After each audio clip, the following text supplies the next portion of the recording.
Selamat pagi, shalom bagi kita semua jemaat City Blessing Palembang, baik yang ada di ruangan ini maupun yang ada di rumah yang mengikuti ibadah secara online. Selamat Natal, karena kita sudah memasuki bulan Natal di tahun 2022. Tidak terasa kita sudah di penghujung tahun 2022. Tampaknya segala hal yang menjadi tantangan kita sepanjang tahun ini ternyata betul kata 1 Korintus 10 ayat 13. Pencobaan-pencobaan yang kita alami hanyalah pencobaan biasa baik. Tidak ada yang akan melebihi kekuatan kita, amin. Tidak ada yang melebihi kekuatan Tuhan di dalam hidup kita, amin. Jadi saya percaya sepanjang bulan ini saya akan menyampaikan kebenaran firman Tuhan berkenaan tentang Natal. Ya, dan kita percaya ada sukacita Natal yang akan menguatkan kita untuk memasuki tahun 2023. Siapa yang percaya Natal kali ini akan berbeda bagi kita semua, akan menjadi kesempatan bagi kita untuk bersaksi bagi banyak orang. Kita boleh menyampaikan kabar baik kepada banyak orang, amin. Pakai kesempatan Natal ini, undang orang datang ke rumah kita, undang orang datang ke rumah Tuhan. Temui orang-orang yang selama ini mungkin saudara sudah doakan, saudara imani untuk dia boleh menyerahkan hidupnya kepada Tuhan. Kunjungi. Ada amin saudaraku?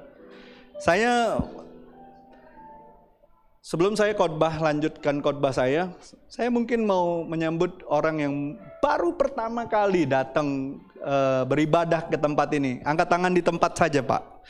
Nah, di situ ada satu brother, ada satu sister. Kalau nanti kenalan sama Pak Felix ya. Percayalah Pak, di sini tidak ada orang asing. Di sini semua kita keluarga Allah. Pak Felix ini jemaat keluarga kita yang datang dari Bandung, City Blessing Bandung. Ya. Nanti boleh kenalan, boleh tanya, boleh berkunjung ataupun ketemu di mana. Tanya apa yang akan dikerjakan di sini. Saudara, kita harus percaya setiap kita harus saling bertolong-tolongan untuk menanggung beban kita, amin. Dan saling memberkati satu dengan yang lain. Bapak Ibu, tolong slide-nya ditampilkan. Hari ini saya akan menyampaikan tentang apa yang menjadi pesan dan makna Natal di tahun 2022 ini. Saya renung-renungkan dari akhir bulan kemarin, hal-hal apa yang saya mau sampaikan kepada jemaat berkenaan Natal. Kalau berkenaan tentang Natal, lahir Tuhan Yesus, segala sesuatu itu sudah sering sekali kita dengar. Betul? Tapi kita harus percaya bahwa Natal kali ini akan ada pesan yang kuat dari Tuhan. Pesan yang akan membuat kita sadar bahwa betul Tuhan Yesus datang 2000 tahun yang lalu, tapi kita harus siap untuk kedatangan Tuhan yang kedua kali. Karena apa? Karena hari-hari ini jahat. Dan saya sudah menyaksikan di media sosial dan juga di banyak pemberitaan bahwa ada orang yang sudah mengaku dirinya Mesias di kalangan Yahudi dan sudah ditetapkan sebagai Mesiasnya dia. Dan itu sangat apa saudaraku? Sangat mengagetkan kita bahwa tandanya sudah semakin dekat. Halo? Tandanya sudah semakin dekat. Kedatangan Tuhan semakin dekat. Lalu apa yang harus kita lakukan dan untuk sekarang dan masa depan kita? Apa yang perlu kita renungkan di Natal kali ini? Ya, saya akan mengajak Bapak Ibu, saudara-saudariku yang terkasih, mari kita renungkan apa makna Natal bagi kita umat Tuhan yang masih diberinya kehidupan dan kesempatan untuk menikmati anugerahnya dan berkatnya sampai akhir tahun ini. Dari tahun ke tahun, sebelum pandemi, Natal dirayakan banyak uang dibelanjakan untuk menghiasi gereja, menghiasi rumah, menghiasi jalan-jalan di kota, menghiasi pohon-pohon Natal kita. Namun ada satu hal yang sering kali kita lupa, yaitu menghiasi diri kita sendiri.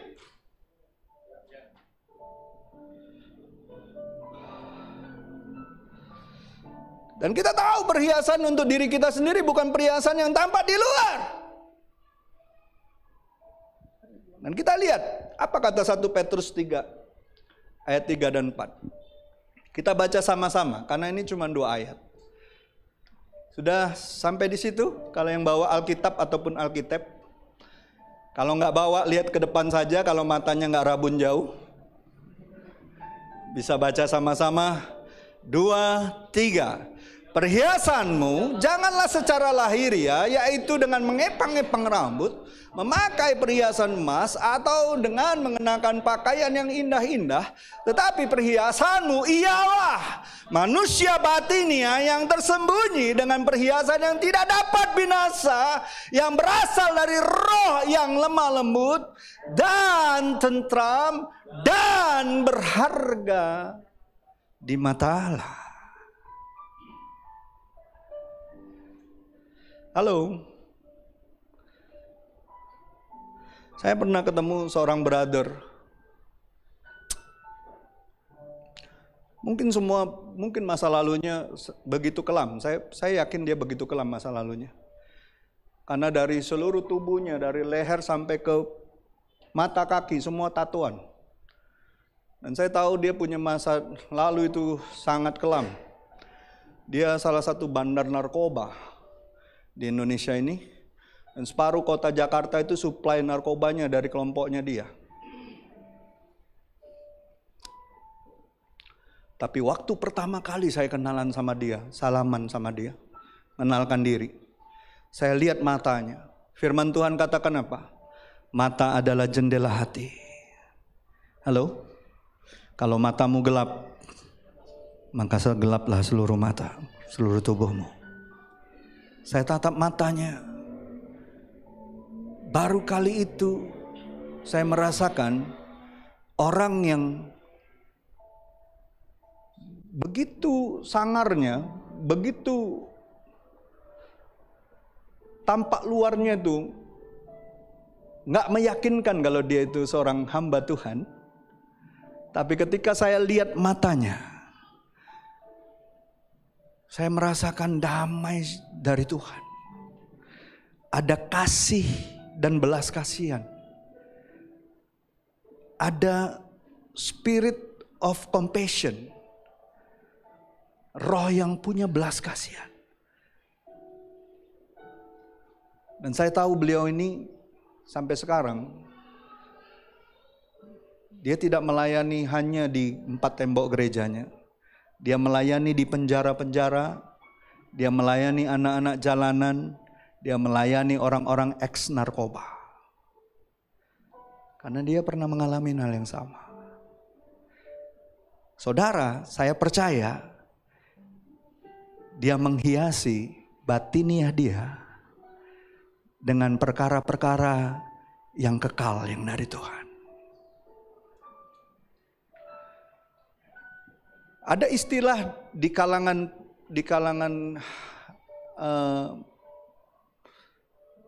pebisnis ataupun di kalangan perpolitikan Indonesia, kalau yang maling kecil-kecil itu makroco.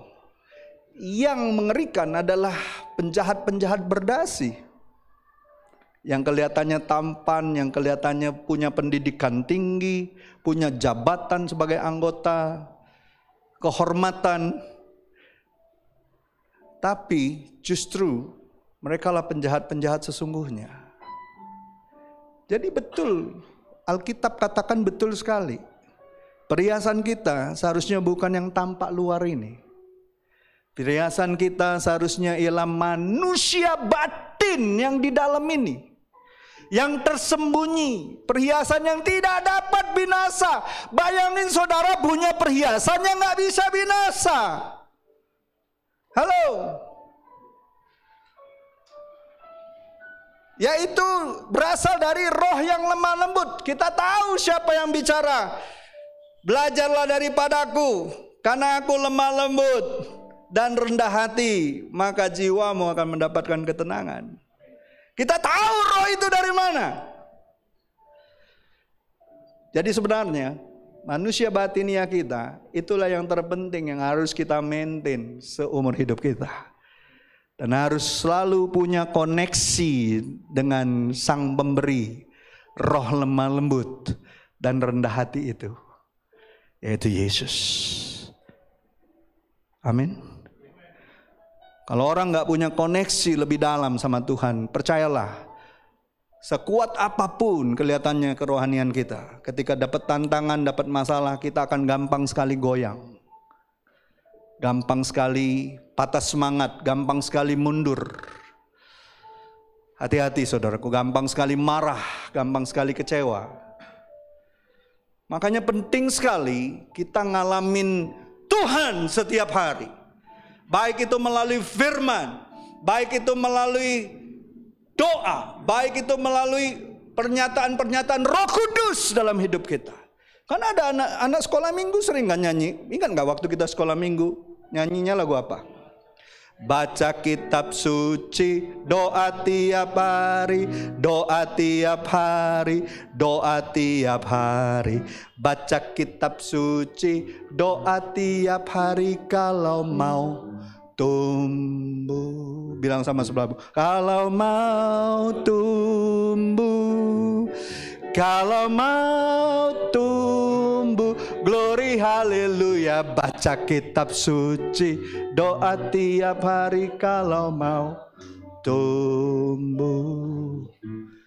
Ada orang yang kelihatannya makin tua, ataupun dia dari remaja beranjak dewasa makin tumbuh badannya, tapi batinnya kerdil. Rohnya kekanak-kanakan.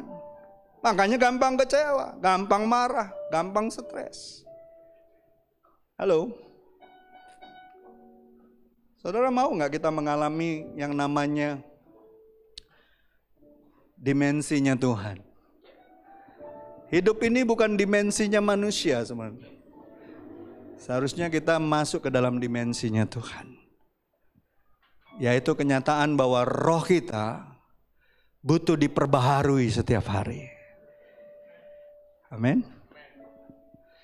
Jadi Bapak Ibu saudara-saudariku yang terkasih, seringkali pada bulan Natal seperti ini kita disibukkan dengan segala macam kegiatan atau acara yang banyak menyita waktu, tenaga, bahkan uang kita. Kita seringkali terjebak untuk lebih menghias hal-hal yang bersifat lahiriah. Sementara manusia batinia kita kering kerontang.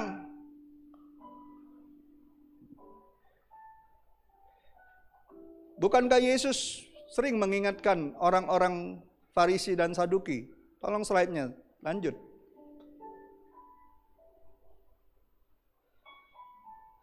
Matius 15 ayat 8 dan 9, Yesus pernah bilang gini, bangsa ini mendekat dengan bibirnya, padahal hatinya jauh daripadaku. Ingat, Tuhan itu tidak melihat rupa. Tuhan tidak melihat apa yang tampak kelihatan. Tuhan melihat hati. Amin. Tuhan melihat hati kita. Apakah hati kita penuh?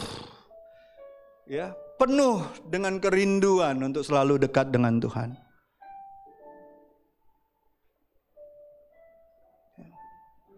Saudara, Tuhan yang paling tahu keberadaan hati kita. Saudara bisa aja kelihatannya rohani, tampaknya memuji-muji Tuhan, tampaknya ke gereja. Dan kalau kenyataannya saudara ngalamin Tuhan cuman waktu datang seminggu sekali ke gereja, itu masalah dengan hatimu. Seharusnya kita ngalamin Tuhan itu setiap hari. Setiap waktu. Di rumah, di jalan, di sekolah, di kampus, di tempat kita bekerja. Seharusnya kita bisa ngalamin Tuhan. Kita bisa connect dengan Tuhan. Tuhan berikan kita Roh Kudus. Ada amin saudara. Kita bisa ngalamin Tuhan dimanapun. Bukankah Tuhan Yesus lebih banyak di marketplace daripada di gedung gereja? Atau di bait Allah? Halo? Seharusnya kita bisa merasakan Tuhan di mana-mana. Amin.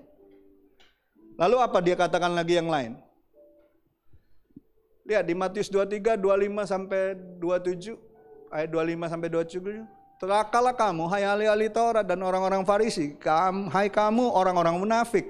Sebab cawan dan pinggan kamu bersihkan sebelah luarnya, tetapi sebelah dalamnya penuh dengan rampasan dan kerakusan. Hai orang Farisi yang buta. Bayangin, orang Farisi itu orang yang mengerti kitab suci.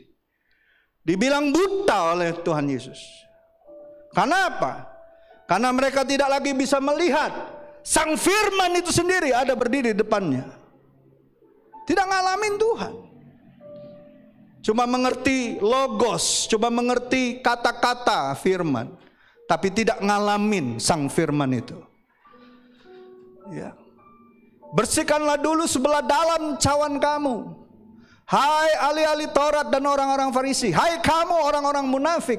Sebab kamu sama seperti kuburan yang dilabur putih, yang sebelah luarnya memang bersih tampaknya, tetapi yang sebelah dalamnya penuh dengan tulang belulang dan berbagai jenis kotoran. Allah itu sumber daripada segala sumber. Betul? Setuju nggak? Segala yang baik datangnya daripada Tuhan. Betul? Dan seharusnya kita ini jadi saluran segala berkatnya. Betul nggak? Baik itu kebaikan, kemurahan, firman, berkat, betul? Kalau sumbernya bersih, tapi kita sebagai salurannya, pipanya kotor, yang keluar tetap kotor. Makanya pipa itu nggak dibersihin yang luarnya, dalamnya. Jadi Bapak Ibu, saudara-saudariku yang terkasih, mari Natal adalah di mana kita sebagai gereja Tuhan yang adalah mempelai Kristus seharusnya lebih berpikir untuk menghiasi manusia rohani kita. Apakah masih ada cacat celah, noda dosa ketika kita menyambut kedatangan Yesus Kristus? Masih adakah kerut di wajah rohani kita? Jangan cuma lihat kaca, lihat wajah, kerutan di wajah kita aja dan cari segala masker dari Korea, dari luar negeri, dari China, dari mana-mana, dicari semua bentuk masker yang supaya ngilangin kerutan. Tapi wajah rohani kita penuh dengan kerutan enggak? Penuh dengan cacat celah enggak? Menjelang kedatangan Tuhan. Karena kita ini mempelai Kristus.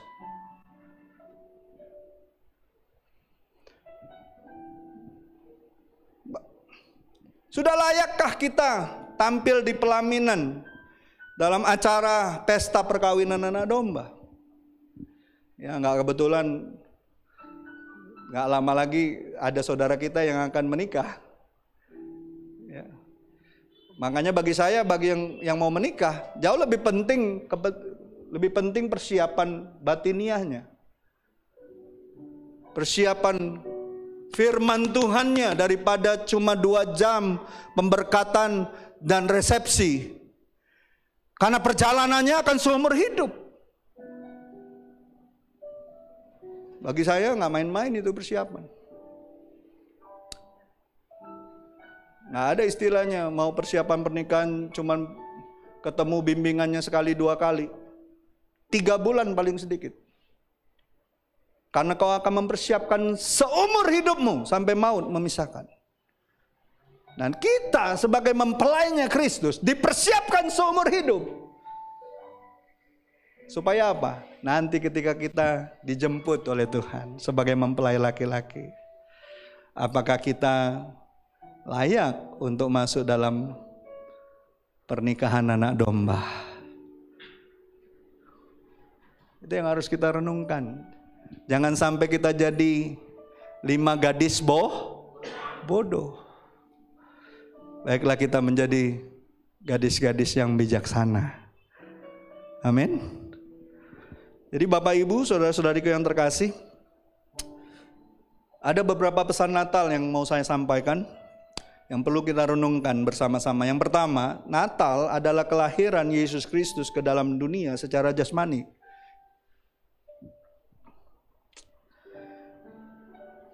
Kelahiran adalah dimulainya suatu kehidupan baru di bumi, betul? Betul tidak? Sama seperti Yesus lahir jadi anak manusia, tapi dia lahir dari Roh Kudus. Halo? Pertanyaannya, kalaupun kita yang daging ini, jasmani ini, sudahkah kita lahir dari Roh Kudus?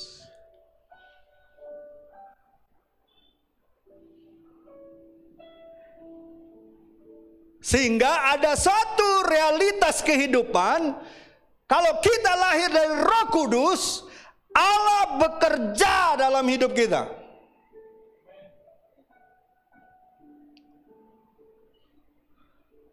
Tidakkah saudara tahu bahwa Roh Kudus itu adalah roh kehidupan?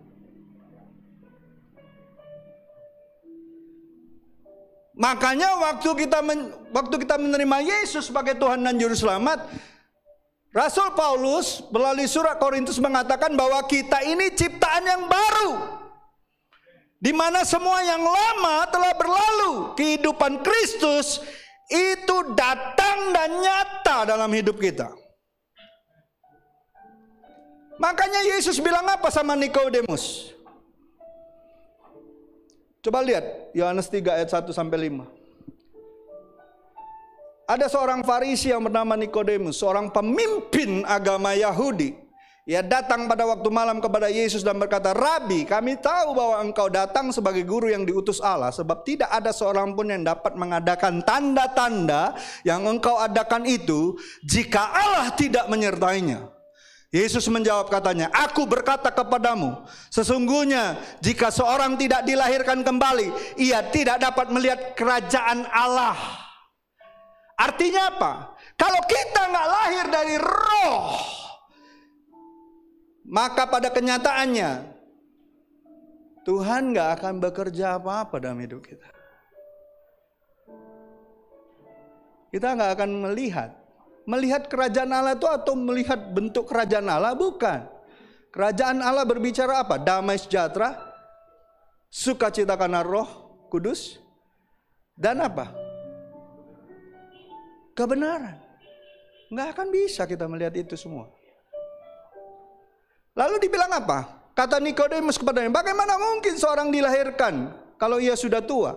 Dapatkah ia masuk kembali ke dalam rahim ibunya dan dilahirkan kembali?" Lihat, dia seorang ahli Taurat, tapi pikirannya daging sekali. Lalu apa dikatakan oleh Yesus? "Aku berkata kepadamu, sesungguhnya jika seorang tidak dilahirkan dari air dan dari Roh, ia tidak dapat masuk dalam kerajaan Allah." Jadi pertanyaannya untuk kita renungkan sebagai umat Tuhan adalah, sudahkah saudara dan saya sungguh-sungguh lahir dari Roh-Nya? Sehingga kita dapat memulai sesuatu yang baru dalam Kristus. Saya percaya kehidupan yang baru dimulai ketika kita mengundang Tuhan Yesus secara pribadi sebagai Tuhan dan Juru Selamat. Itu permulaannya di situ. Pertanyaannya sekarang, sudahkah kita sungguh-sungguh lahir dari Roh dan mengundang Dia, Yesus Kristus, sebagai Tuhan dan Juru Selamat bagi hidup kita? Jangan-jangan cuma kita ikut-ikutan. Oh, karena teman kita jadi orang percaya, kita ikut-ikutan jadi orang percaya. Karena teman kita dibaptis, kita ikut-ikutan dibaptis.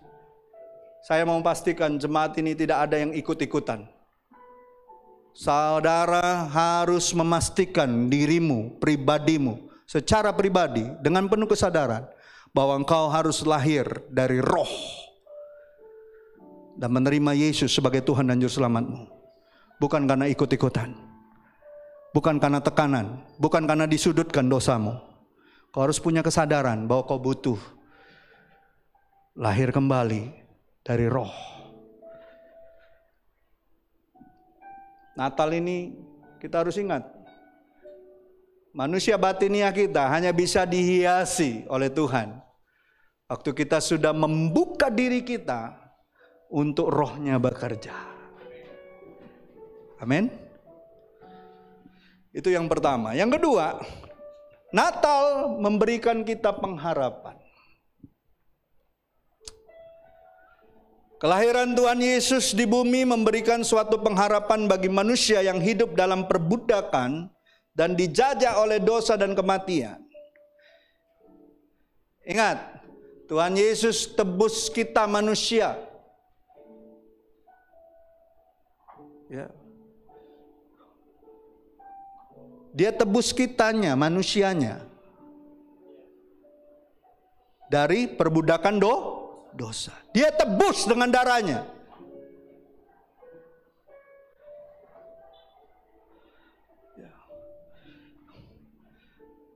Dan apa yang dikatakan Alkitab? Waktu dia lahir, dibilang apa? Bangsa yang diam dalam kegelapan telah melihat terang yang besar, bagi mereka yang diam di negeri yang dinaungi maut telah terbit terang. Hari-hari ini makin gelap enggak? Hari-hari ini roh maut sedang bergantayangan enggak? Saudara tahu, hari-hari ini ada sesuatu yang sedang bergerak di seluruh dunia, yaitu namanya roh takut mati. Ketakutan karena kematian. Takut mati, takut sakit, takut gagal, takut akan masa depan. Kegelapan selalu mendatangkan ketakutan. Tapi justru orang di dalam kegelapan semakin buas dan nekat dalam berbuat dosa dan kejahatan. Saudara tahu nggak, ketakutan telah membunuh lebih banyak manusia dibandingkan dengan yang lain. Halo? Berapa banyak orang bisa melakukan hal-hal yang jahat karena dia takut? Saya pernah baca satu artikel, seorang ibu karena takut masa depan anak-anaknya, karena dia ditinggal oleh suaminya. Dia punya 3 anak. Dia nggak tahu mau berbuat apa lagi. Dia nggak kepikiran hal-hal yang baik atas kehidupannya. Dia takut untuk membesarkan anaknya. Dia takut akan masa depan anaknya. Lalu apa yang dia lakukan? Dari lantai 6 dia lempar bayinya. Udah dia lempar bayinya, dia lempar kakak-kakak dari bayi itu. 2 orang. Terakhir dia loncat.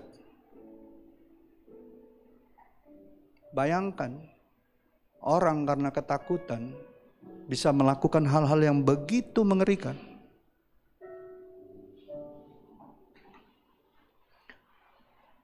Makanya Yesus kalau melihat murid-muridnya sedang panik dan takut, dia bilang selalu apa? Jangan takut, aku ini, tenanglah. Amin. Bahkan dari waktu dia datang, sudah dikatakan, dunia memang sedang dalam kegelapan. Dan kegelapan selalu mendatangkan ketakutan. Betul tidak? Siapa yang dulu waktu kecil kalau mati lampu tiba-tiba saudara ada perasaan takut? Iya toh? Kegelapan selalu mendatangkan ketakutan. Tapi ingat, kita punya Yesus yang adalah terang dunia. Ingat akan Dia. Ingat kasih-Nya. Ingat kebaikan-Nya. Dan anugerah-Nya selamatkanku.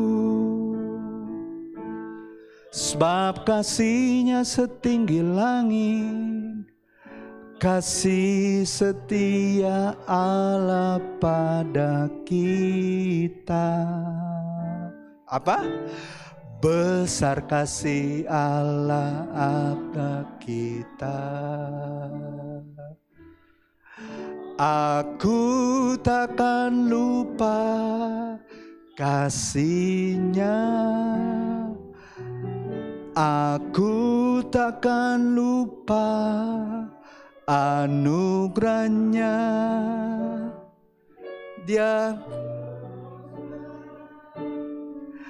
Dia penuhkan, Dia puaskan hasratku. Sekali lagi.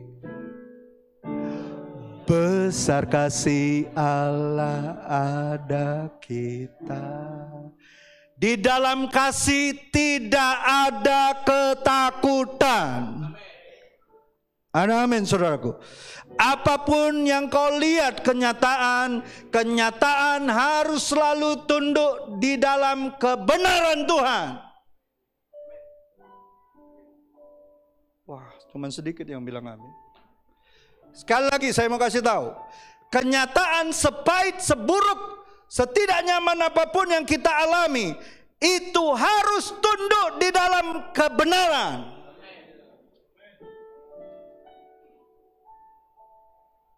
Dan kebenaran itu akan memerdekakan kita.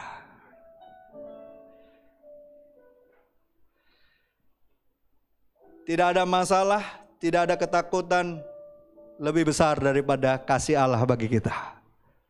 Amin. Itu yang harus kita imani. Kita harus imani itu.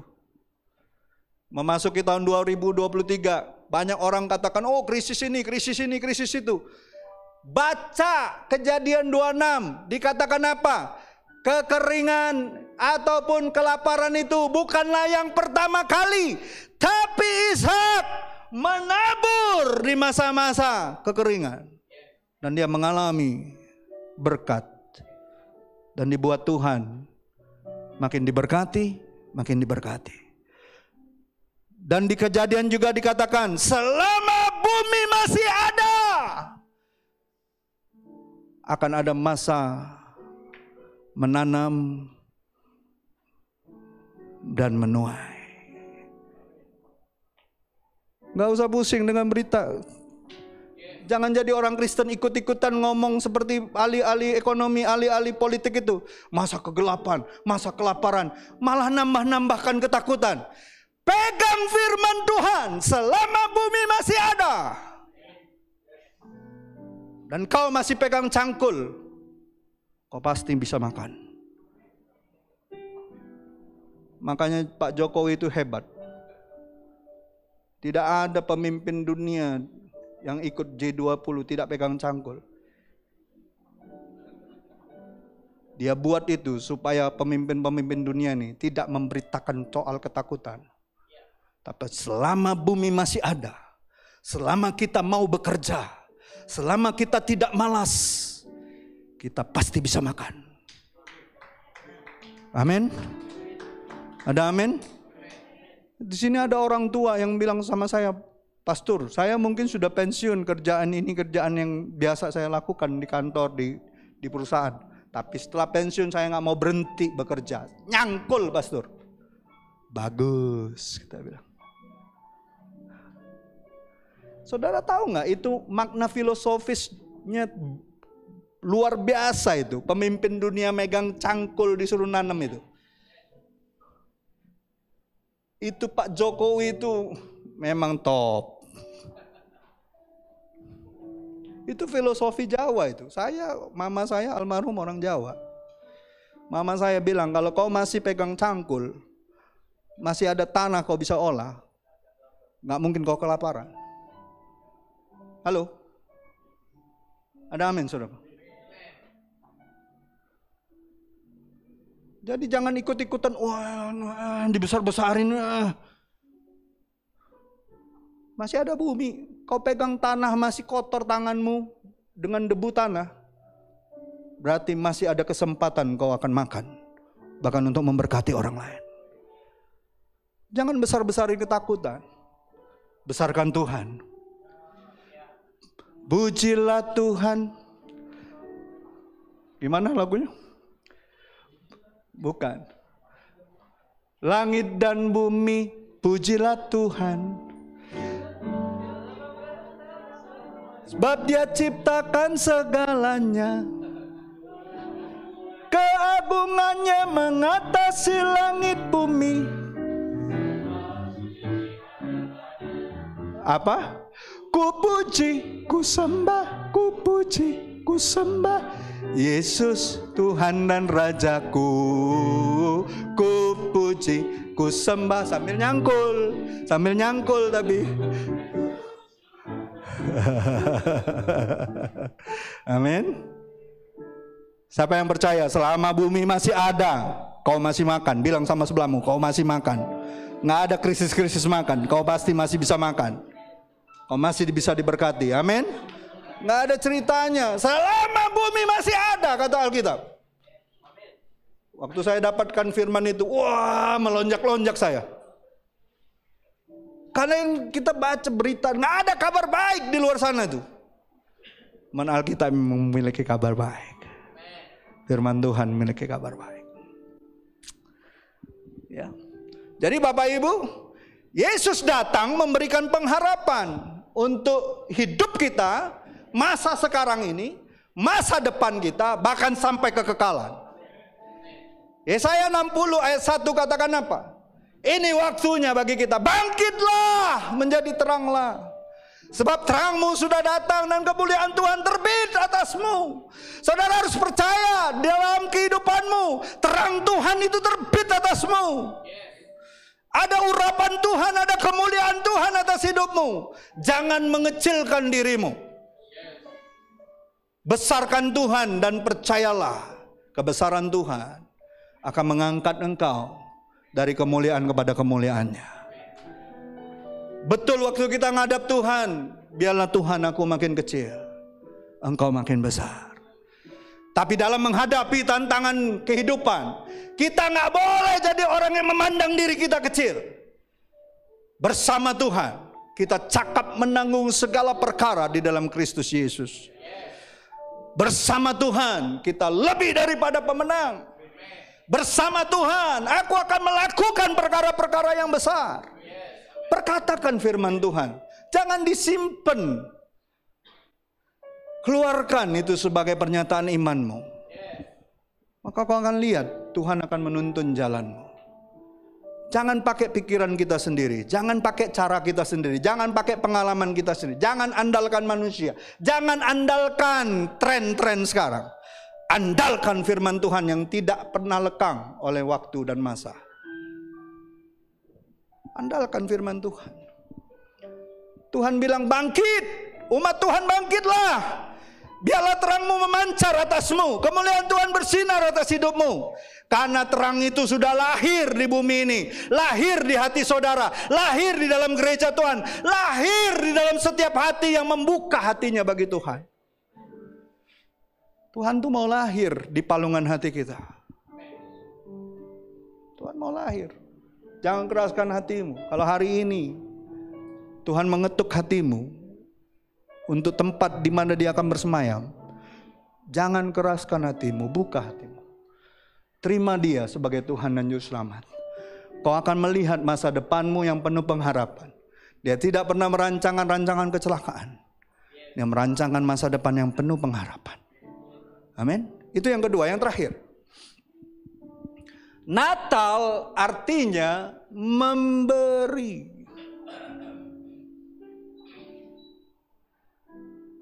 Loh, God is a giver.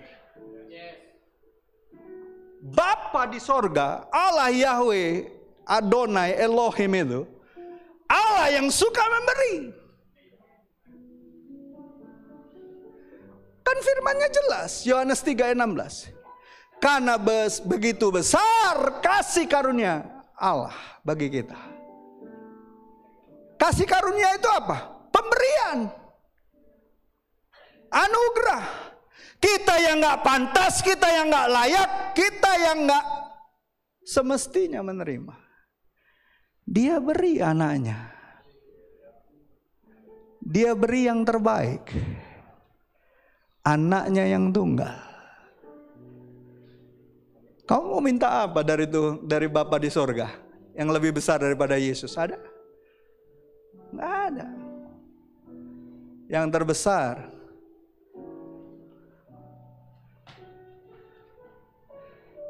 Amin.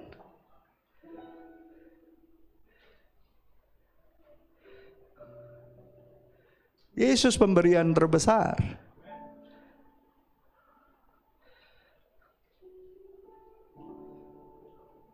Saya percaya Natal bicara tentang misi Bapa di dunia ini.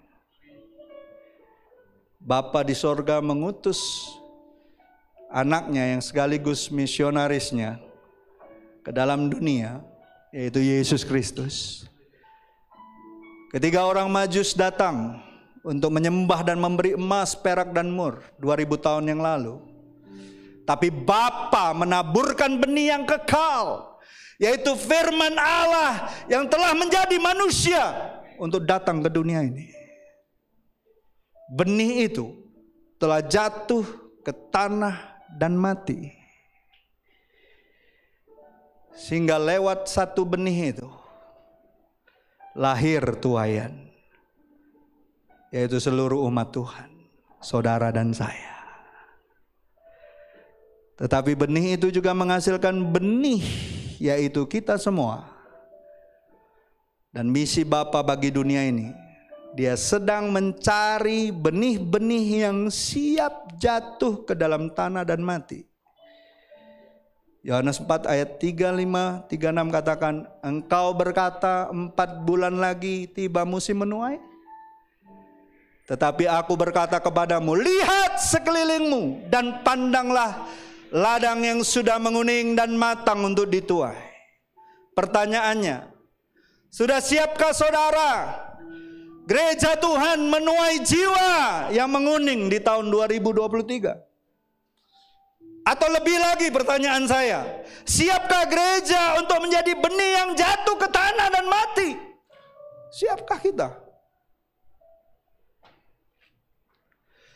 Nyatakan kemuliaannya pada segala bangsa, biar kuasanya dinyatakan melimpah. Bangkitlah gereja Tuhan, pandang sekelilingmu, generasi ini selamatkan ya Tuhan, ini doaku.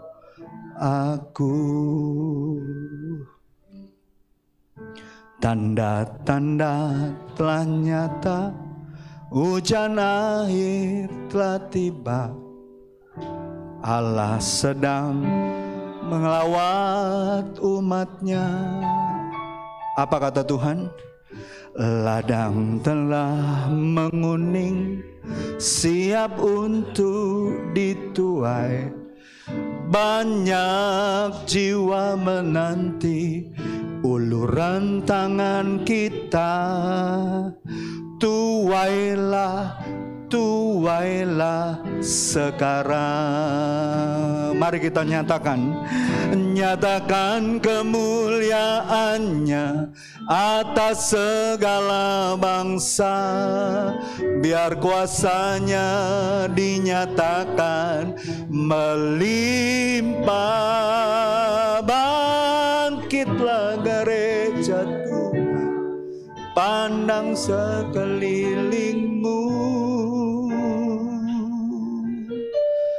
generasi ini selamatkan ya Tuhan, ini doaku.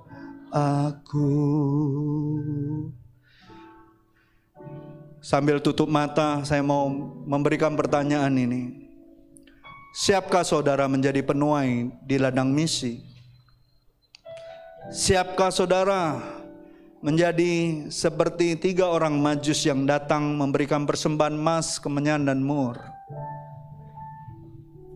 Dibutuhkan orang-orang untuk menuai jiwa-jiwa di Indonesia, bahkan di seluruh dunia. Dibutuhkan orang-orang untuk mempersiapkan para penuai. Dibutuhkan dana untuk mengirim para penuai ke ladang tuaian. Pesan saya di awal bulan Natal ini, siapkan diri kita untuk tuaian yang lebih besar di tahun 2023. Saya undang kita bangkit berdiri. Terima kasih Tuhan.